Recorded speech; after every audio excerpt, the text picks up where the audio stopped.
I'm training with Rob Wheadon today, who came second in the men's open lightweight at WNBF Worlds. So he's a little bit of a beast. Personally, I think he deserved the top spot, but maybe I'm a little bit biased.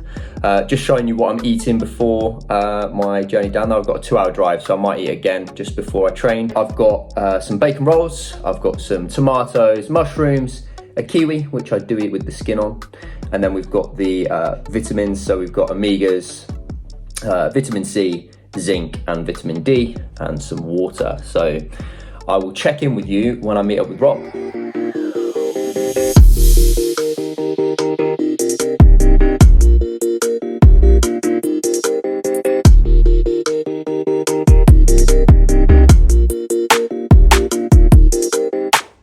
So I'm here with Rob.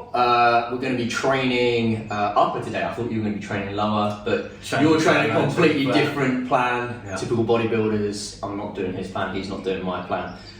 So yeah, we're going to be filming the session for you.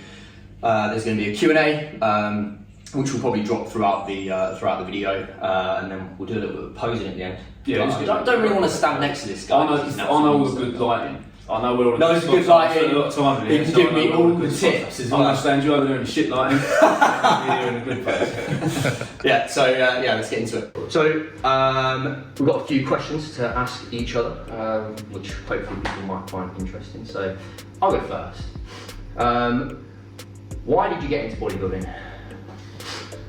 I trained since I was about 12, 13. Right. Just in the bedroom, chin-ups, pull-ups, abs, just to look good, like, just wanted to look a bit better. And then joined the gym, got more interested in it, met a bodybuilder. Yeah. Started thinking, no, I quite fancy this. And then it just kind of went from there. I thought, well, I'll do a diet, ran a diet, looked pretty good, started practicing some posing, thought, I quite fancy this. And most importantly, I discovered natural bodybuilding. Because there was a time when I didn't even know it existed. Yeah. And I didn't want to go down the route of taking drugs. Not that there's anything wrong with that. If people want to do that, just personal choice. I didn't want it. Yeah. And so once I discovered that there was some way for me to compete naturally, it was like, yeah, all right, I'm going to give this a go. Yeah. And did my first diet. I was looking pretty good. Competed as a novice. And once I competed and stepped on stage, because I'm not exactly overly confident, like I'm not going to be the guy, but once I got on stage, I just found it was like a switch. Like I just naturally just enjoyed it. Yeah, it's good. The people in the crowd didn't bother me, you know. So that's the thing that puts me off about going on stage, because I'm not the most like outgoing person, and it's just like, oh, I can't do. I think you'll be fine. Yeah, I think you'll be backstage because so much work goes into it. Yeah. You've put so much effort, so much time into it. You don't even care that you just want to do your best. You want to do yourself proud, you know. I think you'll be fine. That like switch will come on, and you'll go on stage, and you'll be fine. Nice one. All right, go on. You fine. I have got one for you actually. That's not on here, but hey, come on, speak to the screen. When you do compete, what are you most looking forward to? Is it? Do you think you're going to enjoy the journey more, or do you think you're going to enjoy the day and the potential success that you might have? Or is it like you're more looking forward to that head down, nose to the grind, like getting up, ticking the daily boxes and just getting lean? Do you know what? Further than what you've ever been before. I definitely do better when I've got a goal, when I've got something to focus on, and I can just dedicate myself to it, and I feel like my mindset's better. I went into quite a deep prep last year for a photo shoot, so I know what it's all about. And I guess it's more sort of comparing this year to last year, and now I know what I'm letting myself in for. Maybe I might do just a bit better, deal with it a bit better, my mood might be a little bit better. What I'm looking forward to the most, I think for me, is just to have that achievement to look back on, you know, and just say, I stepped on stage, I got a few cool photos, I looked the part, maybe I got a trophy, maybe I didn't, doesn't really matter. I think it's more, you know, I did that, and it's like almost like your own little legacy, you know. Like, it's also as well for me, it's about walking the walk. Yeah, right. Because if you've got clients and you're teaching people how to get lean, like if you've been there and done it, you can kind of sympathise with them when they might be like, man, I'm really struggling with this. 1,000,000%. If you've never been to that place, it's really hard, or it can be hard to relate. You might know it from reading a book, Yeah. but unless you've been there, it's hard to relate to. Yeah. So I think it's cool that if you're going to be potentially have clients on, or to have that experience yourself is going to be massive. Yeah, definitely. Right, next one. What's keeping you motivated right now? 2026. What's 2026? Trying to go pro in 26. Right. That's where I want to go. Whether I'll get there or not, I don't know. I'll definitely aim to compete in 26. Whether I'm going to be good enough to go pro, Yeah. I don't know. But that, coming off stage last year and knowing that I was this close, Yeah, gave you belief. gave me like it gave me the belief. Yeah, you nailed on the answer. It gave me the belief, but also a little bit of a fire. Yeah. If I can just, it's not as if I wasn't working hard, but No. if I can just not work hard, but be maybe a little bit more smart with Yeah. like sleep, rest. Well, we were recovery. talking about it, weren't we? You know, it takes a long time to improve in natural bodybuilding. Yeah. So Yeah, that's what's keeping me motivated, is getting on stage in 26 for sure. People have got like a very big misunderstanding on how long it takes to build muscle naturally, right? Right. And Yeah. you've got a very good physique, a lot of muscle. Yeah. How long is it taking you to get there naturally? I've been training for about 16 years now. Similar to you, started in my bedroom, and yeah, my parents bought me a little like weight set from Argos, I think. Had like 40 kilograms of weights and like little dumbbells and all this stuff. And Yeah. I got into it from there.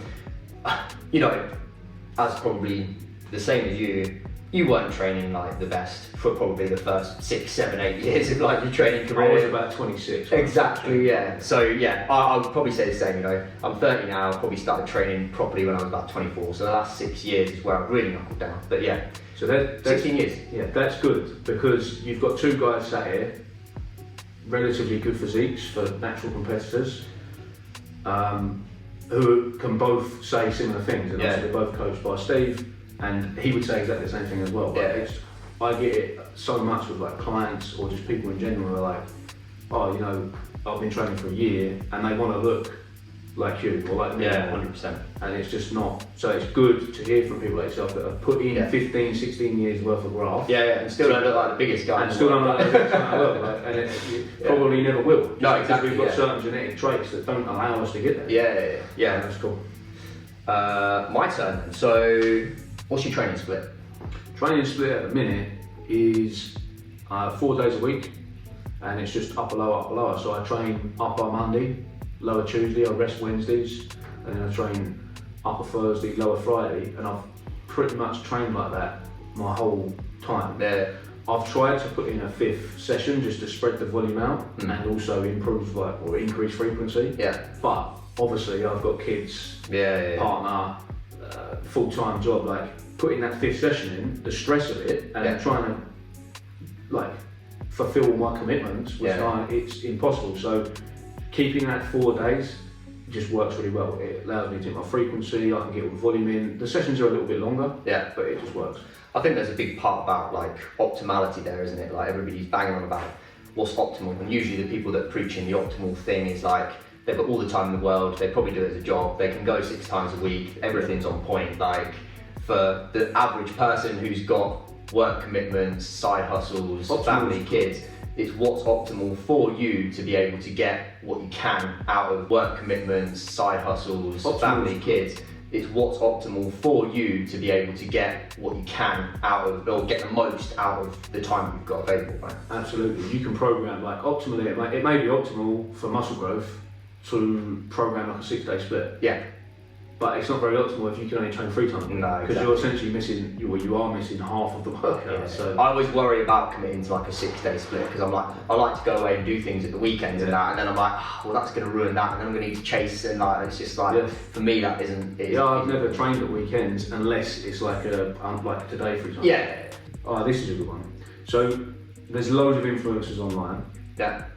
Who do you recommend, or give 3 or 4 people that you would recommend, like a beginner or someone who's not very well educated? Yeah. Who would you recommend they go to, watch and listen to?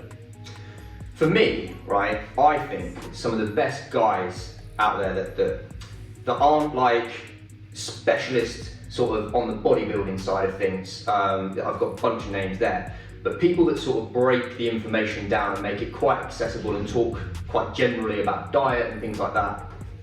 For me, Lane Norton, Jeff Nippert also makes it quite accessible.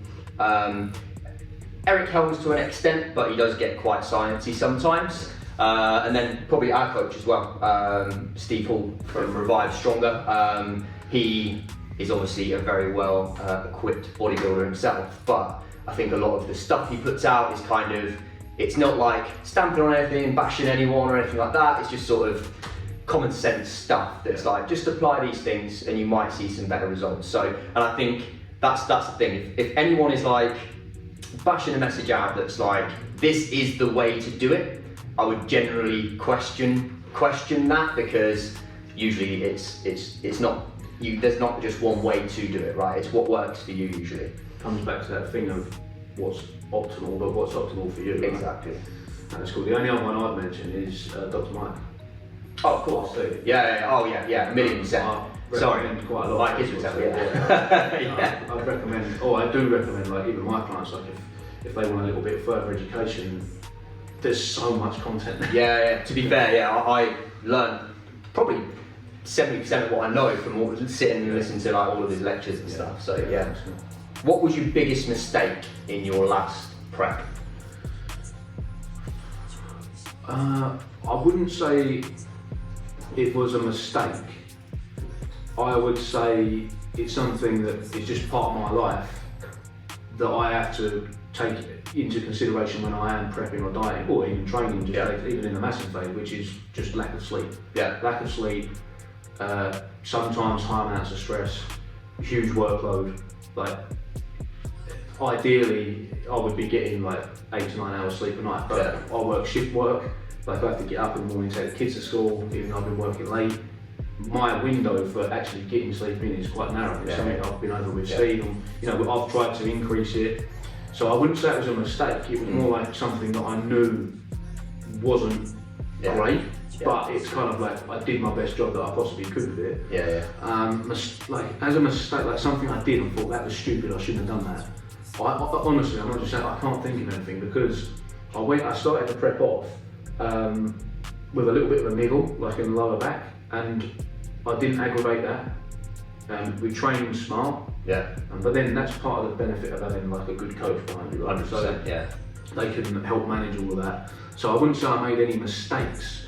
I guess a mistake I did make, but this goes before the prep, is I was carrying too much body fat. Right, So my off season before I started, I had to do pretty much like a full diet before I started my diet. Same. So that was a mistake I made, but that wasn't necessarily part of the prep.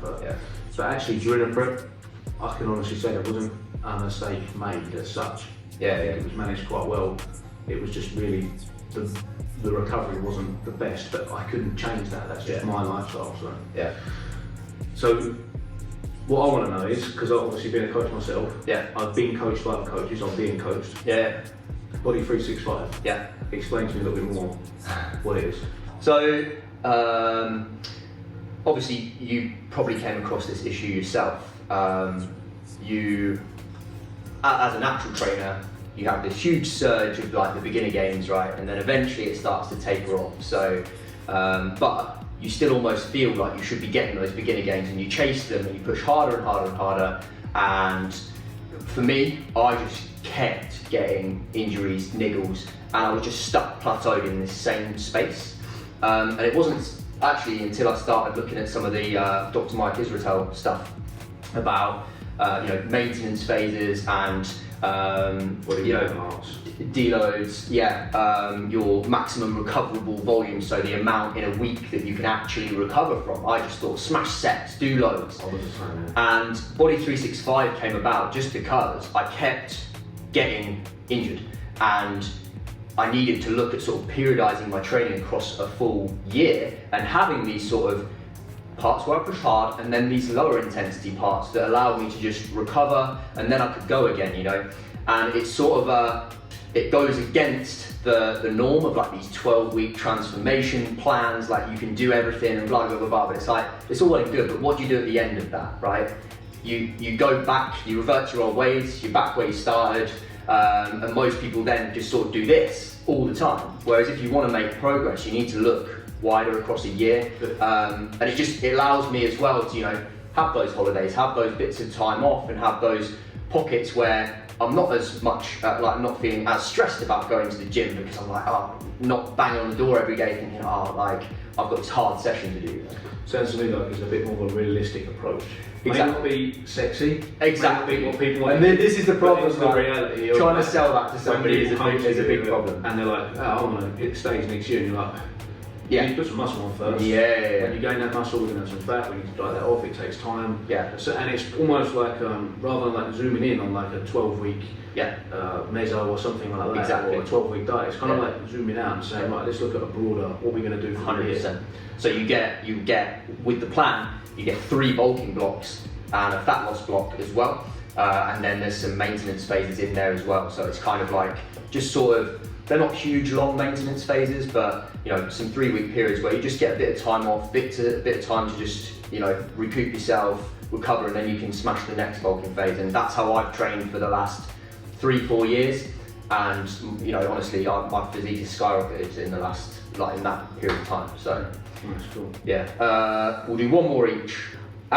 This is a good one. Are you team volume, or are you team intensity, or are you like somewhere in the middle? This sounds really diplomatic, but I'm somewhere in the middle. Yeah. Because I think there's times to increase intensity. Yeah. There's times when you want to probably be training with a higher volume. Yeah. And sometimes when you want to be training with a lower volume. So I don't think, it doesn't make sense to me to be like all in on you must train intense. And it doesn't make sense to me to be all in on you must train high volume. Yeah. I think, like I said, throughout a mesocycle, there's times when you can take things to failure. So towards the end of a meso, you may want to be training more intense. Yeah. But by the time you get to the end of the meso, the volume's also potentially been increased. So, whereas at the beginning of a meso, to me, it makes more sense to keep the volume lower and get as much from it as you possibly can. I'm big on that. Manage fatigue. Yeah. And then as you go through the meso, slowly increase it where it's needed. Yeah. And then perhaps towards the end, when you're starting to get more, when fatigue's starting to build up, and you know you've got a deload coming, yeah, perhaps that's the time to go really intense, 100%. go to failure or close to failure, because you know you've got that week of recovery coming up. Yeah. So, I'm definitely not one or the other. I would say both have their like benefits, so use them both. Competing as a natural for 15, 16 years, you need to squeeze like every drop of juice out that you can. Yeah. So I think if there's one thing you can take away from this video, it's trying to get as much as you can from as little as possible for as long as possible. And it's the same when you diet, right? You want to try and cut down your weight on as high calories as you possibly can do for as long as possible, ride that wave. And it's the same with volume, right? I think, like you said, when you're fresh, milk out the lower sets, and you know, you're still going to get great stimulus from that. So why not just give yourself loads of room to grow through the block, right? Yeah, no, that makes sense. All right, last one. So who's your biggest inspiration? Who inspired you to actually compete? Or is it just something you're doing completely for yourself? Like no one... Do you know what, right?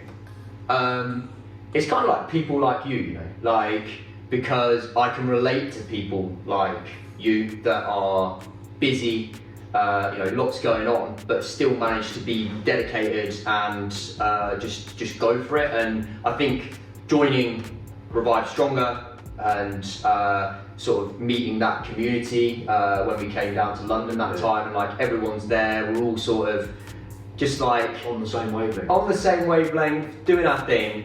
And yeah, I wouldn't say there's like one person that's inspired me, but it's kind of like giving me a type of person. Yeah. That sort of, you know, we can do this. We can, you know, we've got the belief to like go, step on stage, do it, and just see how you get on, you know. And that was the kind of attitude that I got. It wasn't like, oh, like we need to be here if you like, no point competing if you're not going to be the winner and all this stuff. It was kind of like, you know, it's hard work, hard graft just to even get to the stage. That's an achievement in itself. If you win something, great. If not, doesn't matter. And there's loads of guys there that probably thought themselves, we're probably not going to do well, but they're still prepping, they're still going for it. And it was just like, you know what? if all these people can do it, like I can, you know. Yeah, So I think you're going to do all right. Right, it's been good. Thanks for coming down, man. Appreciate it. Thanks for watching. If you like the video, obviously hit subscribe. And yeah, let us know, because we can come down and we can talk and talk and talk for hours if you want us to. So I'm going to need to come up to your gym as well. oh, the mecca. It's the mecca of, well, I have to like incorporate it into a trip. Through bodybuilding now, I've got like, people over the country that I've said I'll go and visit, so I'll have to come little up road and trip. do a training. Next, stick that on YouTube. Rob's road trip. Road trip, yeah. Right, see you later. Nice one.